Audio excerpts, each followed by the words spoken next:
जय श्री कृष्णा, राधे राधे। आप सभी का मेरे चैनल डिवाइन योर सोल पे फिर से स्वागत है। मैंने अपने वीडियो के कमेंट में सेक्शन में कमेंट देखा और इसी पे फिर मैं एक वीडियो लेके आई जिसमें कई चीज़ें हैं जिसे आपको और मुझे दोनों को जानना बहुत ज़रूरी है। सबसे पहली बात तो ये है कि जो लोग नॉनवेज या फिर ड्रिंक करते हैं या घर में लहसुन प्याज बनता है जैसे मेरे भी, तो क्या किया जाए लड्डू गोपाल के भोग के साथ, उस समय क्या करें, और अगर कुछ अनहोनी हो जाती है तो उसका फिर क्या हो सकता है।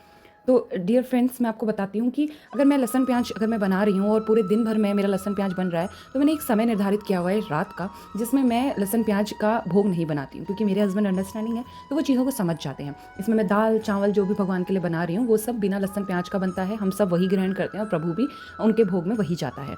अब रही बात सुबह की, जो लोग हमेशा से प्याज लहसुन खाते आए हैं उनके लिए एकदम से लहसुन प्याज छोड़ना नेक्स्ट टू इम्पॉसिबल है। इवन मेरी बात की जाए तो मैं 3 साल पहले तक नॉनवेज भी खाती थी, जब तक मैंने लड्डू गोपाल नहीं साधे थे। अब भगवान मेरे पास आ चुके हैं तो शायद मुझे एक दिशा दिख गई है। मैं नॉनवेज ना बनाती हूँ ना खाती हूँ, ना मेरे घर में अंडा तक भी नहीं आता है, तो यहाँ तो शुद्धिकरण हो गया है। लेकिन जब लहसुन प्याज बनता है तो सुबह मेरी प्रतिक्रिया रहती है कि मैं प्रभु के लिए दूध फल, अगर फल नहीं भी हैं तो मेवे भगवान को भोग में लगाती हूँ। और क्योंकि मेरा फल साबुत रहता है तो मैं ऐसा ही शाम के, जब मैं शाम को नहा कर दिया जलाती हूँ तो प्रभु का वो वाला भोग उठाकर अपने बाकी फैमिली मेम्बर्स के साथ शेयर कर लेती हूँ।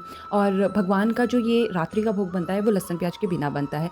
कभी कभी कंडीशन ऐसी हो जाती है कि बिना लहसुन प्याज के नहीं चल पाता, तो मैं उस समय भगवान के लिए अलग से खीर, मीठा दूध, चावल जो भगवान का प्रिय है, हमारे बाकी बिहारी का प्रिय है, वो बना देती हूँ। लेकिन हमेशा मेक श्योर करती हूँ कि रोज़ रोज़ मैं मीठा ना खिलाऊँ, क्योंकि लल्ला हमारे बालक हैं और मेरा भाव है। अभी मैं इस भक्ति में बहुत ही छोटी हूँ, तो मैं उन्हें अपना बालक ही समझती हूँ। जब तक मैं उस परमात्मा की उस तक ना पहुँच जाऊँ जिसमें मैं चीज़ों को समझने लगूँ, तब तक मैं एक इंसानी व्यक्तिगत रूप पर ही चीज़ों को करती हूँ। अब यहाँ पर एक और चीज़ उठकर आती है कि जो भगवान को हम जल चढ़ाते हैं तो उसका क्या करना है, जिससे भगवान पानी पीते हैं। तो देखिए, फॉर श्योर है वो तो इतना साफ़ है, गंगा जल के समान है। उसे मैं अपने पूरे घर में थोड़ा थोड़ा छिड़काव करके, जो भी मेरे घर में दूध है जिसे हम पीते हैं या फिर आटा लगाने के समय पे, उसमें मैं यूटिलाइज़ कर लेती हूँ, ताकि पूरे फैमिली मेम्बर उसे अच्छे से ग्रहण कर ले और हमारे अंदर भी भगवान ने जो गुण लाना चाहते हैं जिससे हम सकारात्मक बन सकें, वो बनाने की कोशिश करते हैं। एक और चीज़ होती है, जो लोग नॉनवेज, अगर मान लीजिए किसी ने खा रखा है आपकी फैमिली में या फिर नॉनवेज ड्रिंक कर रखा है साथ में, तो उन्हें वो भोग भगवान का ना दें। अब पांचों उंगलियां बराबर नहीं होती। उसी प्रकार अगर आपके घर में नहीं मानने वाले लोग हैं, जैसे मैंने बताया मेरी न्यूक्लियर फैमिली है, नॉनवेज नहीं बनता है और साथ ही प्याज लहसुन भी हम एक समय नहीं खाते, कोशिश करते हैं। लेकिन अगर मान लीजिए आपके परिवार में और ज़्यादा सदस्य हैं, सबको समझाना बहुत मुश्किल होता है और अंततः कलेश हो जाए तो क्या ही फ़ायदा। तो इस केस में आप क्या कर सकते हैं, अगर आपने दाल उबाली है तो थोड़ी सी लड्डू गोपाल के लिए अलग निकाल के उनके लिए टमाटर और जीरे का उसमें तड़का मारें और बाकियों के लिए एज़ यूजुअल बनाएं। मगर एक बात बहुत ज़्यादा ध्यान रखने वाली है कि अगर आपने भगवान को भोग लगा दिया है, भगवान नेत्र से भोग को ग्रहण करते हैं, तो कुछ समय ग्रहण करने के बाद भगवान से जब आप उसे वापस लेके आएँ और परिवार को देना शुरू करें, तो मेक श्योर करें कि उसमें लहसुन प्याज वाले में उसे मिक्स ना करें। क्योंकि उसके बाद ना फिर उसके भगवान ने जो उसमें अपने कह लीजिए अपना प्रकाश डाला है, वो तो निराकार हो गया, क्योंकि हमने उसे लहसुन प्याज में मिला दिया, विच इज़ नॉट गुड। तो उसमें नहीं मिलाएं, अलग से ग्रहण करें, उसे फेंकना भी नहीं है, अलग से ग्रहण करें और घर में सकारात्मक ऊर्जा का संचार करवाएं। साथ ही भगवान जब नहाते हैं तो मुझे लोग बोलते हैं कि मेरे लड्डू गोपाल छोटे वाले बर्तन में आते हैं, जो कि उनका साइज़ बड़ा है।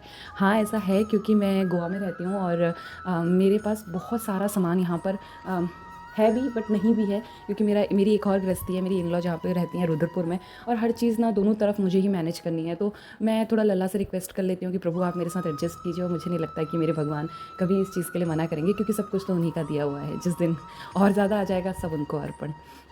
साथ ही एक और चीज़ बहुत इंपॉर्टेंट है समझने वाली, कि भगवान के नहाने वाले पानी को हम थोड़ा बहुत ग्रहण कर सकते हैं और थोड़ा बहुत जो है घर में उसका छिड़काव कर सकते हैं, जो बहुत ही अच्छा है।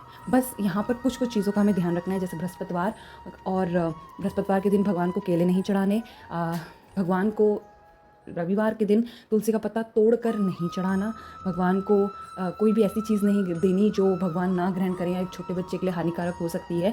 अंततः अगर आपके पास कुछ भी नहीं है और आप बहुत ही सिंपल हैं, लेकिन आपके अंदर की जो भावनाएं हैं वो भगवान के लिए अचूक हैं, तो आप दूध और मिश्री का भगवान को भोग लगाइए। और कब तक उस भोग को रखना है, देखिए फल कटे हुए हैं तो जल्दी उठा लीजिए वहाँ से, ताकि भगवान के आसपास भी एक पवित्र वातावरण बना रहे। और अगर नहीं है, साबुत है, तो जैसे मैं सुबह भगवान को अगर भोग लगाती हूँ तो शाम को स्नान कर कर ही उन्हें स्पर्श करती हूँ और उनके भोग को स्पर्श करती हूँ, तो वैसा आप कर सकते हैं। अगर आपको कोई भी इसके रिगार्डिंग कोई भी डाउट या कोई क्वेश्चन है तो आप मुझे कमेंट में पूछ सकते हैं। मैं पूरी कोशिश करती हूँ कि जो भी इन्फॉर्मेशन मैं लाऊँ वो जेन्युइन हो और साथ ही साथ मेरे द्वारा टेस्टेड हो, क्योंकि जो चीज़ मैं खुद नहीं करना चाहती या नहीं कर सकती वो किसी से कैसे एक्सपेक्ट कर सकती हूँ। आज की आधुनिक दुनिया में सब बहुत ही तेज़ी से दौड़ रहे हैं, किसी के पास 1 मिनट का समय भी नहीं। लेकिन हाँ, भगवान की चरण एक ऐसी जगह है जहाँ पर हमें सब कुछ मिल जाता है, और अगर सब कुछ ना भी मिले ना तो एक संतोष मिल जाता है, जिसके बाद सब कुछ प्राप्त होने की अनुभूति हो जाती है। तो आज की वीडियो यहीं तक, आशा करती हूँ आपके मन को लगी होगी। इस वीडियो को उस व्यक्ति के साथ ज़रूर शेयर करें जो आज माधव को